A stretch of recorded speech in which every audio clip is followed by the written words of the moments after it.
Hello everyone, I am JRDukes. I appreciate you joining me today. I am your advice guru, your relationship expert, and I am here as your motivator to help you live your best life starting today. Today's subject is simply what is a prenuptial agreement. Basically, a prenuptial agreement is an agreement that you enter into before marriage with your soon-to-be partner or spouse. You may wonder what is the difference between a prenuptial agreement and a postnuptial agreement. Basically, it only has to do with when you sign the agreement.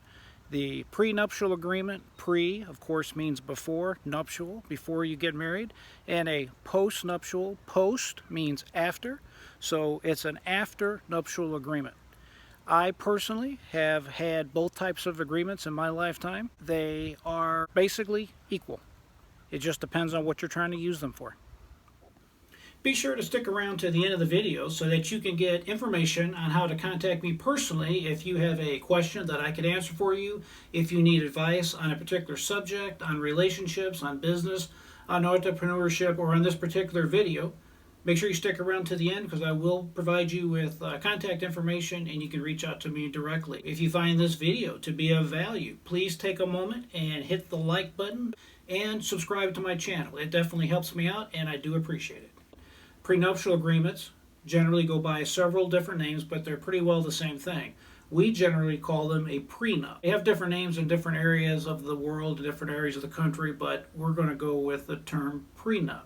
Another term for a prenup agreement is an antenuptial agreement. You might have stumbled across this video today because you're contemplating on getting married and you and your spouse are debating on having a prenuptial agreement. You're thinking, should I sign a prenuptial agreement? What is a prenuptial agreement? Is it good? Is it bad? I have been married 3 different times, and I have had a postnuptial agreement with my first wife, and then I have had 2 separate postnuptial agreements with each wife after that. And I can tell you firsthand, I am very glad I did for a whole list of reasons. A prenuptial agreement is an agreement between 2 parties that are contemplating on getting married. It can be between 2 domestic partners. It can be between a traditional marriage of a man and a wife. Please know that a prenuptial agreement has to be in writing in order to be enforceable. If it's not in writing, it's not going to be enforced. There is something called the statute of frauds, and basically, among other things, it mandates that certain types of agreements have to be in writing. One such agreement is a premarital agreement or a prenup agreement. Basically, what a prenuptial agreement will do is allow the 2 parties to negotiate and spell out exactly how their assets will be distributed once the relationship comes to an end, once the marriage ends, either in divorce or in death. A prenuptial agreement is something that you sign before marriage or before a civil union. A prenuptial agreement allows each party to select and control many of the legal rights they normally have as a result of entering into a marriage contract. A prenuptial agreement allows each party to decide what happens to their marriage when the marriage comes to its end, either by divorce or by death. Something that I want to make sure I'm very clear about is we generally think of a marriage as a traditional love affair, as one person loving another person. In the eyes of the law, a marriage is nothing more than a contract between 2 parties. Therefore, when we're discussing prenuptial agreements, we're talking about essentially modifying or spelling out the terms of the contract of marriage that the 2 parties are going to be entering into together. Premarital agreements are becoming more and more common. Years ago, a premarital agreement was something that the courts generally did not like to enforce. But I would say since roughly 1970, the courts and the legislative body in general has had a change of heart when it comes to premarital agreements. What they've decided is that premarital agreements actually help marriage. Basically, a legislative body and the courts, they don't want to do anything that will interfere with marriage. Marriage is the foundation of any society. Therefore, it is in the best interest of the state, or what they call public policy, to allow, encourage, and enforce valid premarital agreements. because they believe that prenuptial agreements help facilitate the institution of marriage, which is the pillar of society. Most of us probably think of a prenuptial agreement in our minds where it's some wealthy old man marries some younger woman, and basically he's a wealthy man and he wants to set things up that once they end up getting divorced, that the younger woman does not get anything out of the relationship. And that is simply not really the case nowadays for premarital agreements.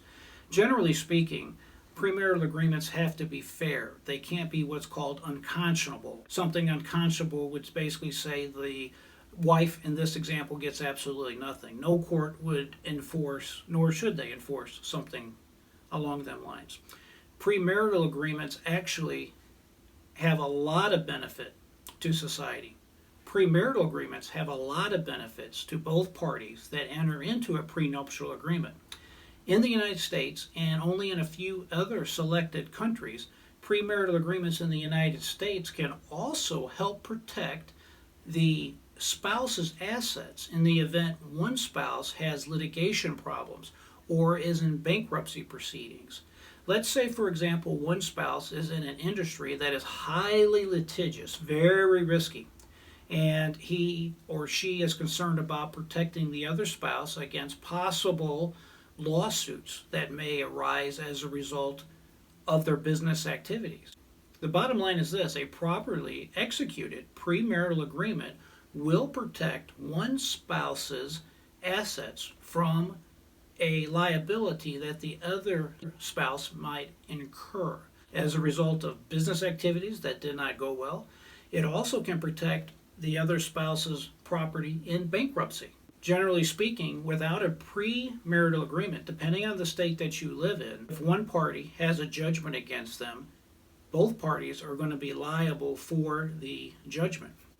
Especially in the case of bankruptcy law, if one spouse enters into bankruptcy, or if another spouse is forced into bankruptcy with what they call an involuntary bankruptcy petition, the other spouse is going to be jointly liable by the trustees in the bankruptcy court. If you have a premarital agreement that's properly executed and drawn up, you can protect the one spouse from the bankruptcy proceedings of the other spouse. So it's definitely worth looking into. There are several things you have to have a properly executed prenuptial agreement. First, both parties must be completely honest with each other. This means you cannot lie, you cannot make false promises to one spouse. You have to give a full and complete financial disclosure to your spouse of all of your assets, all of your liabilities, and generally you need to let them know of any inheritance that you expect to receive. Anything that you know of, financially speaking, you need to let your partner know about, and you have to disclose that in writing. If you don't do that, that is a very valid reason to have a prenuptial agreement set aside. In other words, not enforced, if indeed a divorce or something comes up where you're trying to enforce the agreement. Every state is going to be different on a lot of these rules and procedures. For example, here in Florida, you generally have to disclose all of your assets and liabilities to your partner. However, the statute here in Florida, which is governed under Section 61, you are allowed to simply waive the financial disclosure. It has to be done in writing, of course. Or you can simply make a disclosure and both parties can agree that whatever is disclosed or not disclosed is enough, and both parties agree to that. So just as a general rule, make sure that you disclose everything to your partner: debts, liabilities, assets, the whole nine yards, student loans, those type of things, and you should be in good shape. And trust me, I've seen many people get married without a prenuptial agreement. They didn't realize their soon-to-be spouse was indebted with student loan debt and other type of debt until it was too late. So you don't want to make that mistake. Make sure you talk to your future spouse ahead of time about all of these subjects. I know it can be uncomfortable. I know it's not very loving. I know it seems very difficult. Trust me, you want to get a prenuptial agreement, and you want to make sure you sit down and have that conversation with your future spouse so you understand how things are going to work out when the relationship comes to an end, because don't kid yourself, all relationships come to an end. They either come to an end by divorce or they come to an end by death. And you have to make sure you're in control of what happens to all those assets. Who inherits what type of property? Do you want property going to kids you've had from another marriage? Do you want property going to kids you're going to have together? These are all things that are going to have to be talked about and negotiated in a prenuptial agreement. As I've stated earlier, a prenuptial agreement must be in writing. An oral prenuptial agreement is void and will not be enforced. A prenuptial agreement must be signed by both parties. Fourth, a prenuptial agreement generally requires that both parties have their own separate attorney or counsel representing them to negotiate and make sure they understand the prenuptial agreement. Fifth, the prenuptial agreement must not be signed under any kind of duress. One thing that's important to remember is that when it comes to a prenuptial agreement, you need to sign the prenuptial agreement as far ahead of the wedding date as you possibly can. I generally recommend 1 year. You definitely don't want to do it the day before, a week before. You generally need to have at least 6 months. I would recommend at least 1 year before the date you're going to get married as to when it needs to be signed by. That way you don't have to worry about your partner going to court in the event of a divorce and telling a judge that the agreement needs to be set aside because they thought they didn't have any choice or they didn't understand it. It just makes a stronger agreement the more time you can put between you and the agreement. No matter what you see online, no matter what you see even on YouTube, prenuptial agreements are very common and they're very enforceable. And if it's properly executed and it's in writing and it follows the general rules that I outlined in this video, it's going to be very difficult for anyone to break the agreement. I will tell you, I hear all the time of individuals saying, oh, these prenups are easy to break, they're not really that strong, they're basically worthless. And that's just simply not the case. Again, I have had 3 nuptial agreements, and I have had each and every one of them enforced successfully. So you're looking at a man that knows exactly what I'm talking about. Just make sure that you get good advice on your prenuptial agreement. Make sure you follow these very simple rules. Make sure you check your state's law pertaining to prenuptial agreements and that you understand all these rules, understand what's in your prenup, and get a prenup. A prenup is definitely the way to go so that you have peace of mind as to how your affairs will be handled, how your assets will be handled, divided up in the event that the marriage comes to an end at some point. And of course, we know all relationships do come to an end at some point. I appreciate you sticking around to the end of this video. Again, if you need to reach me or you have a question or need some advice on any subject, feel free to reach out to me. My direct email is simply ReachJRDukes@gmail.com. That's ReachJRDukes@gmail.com. And remember, always free your mind, never give up. I am JR Dukes. Thank you for joining me.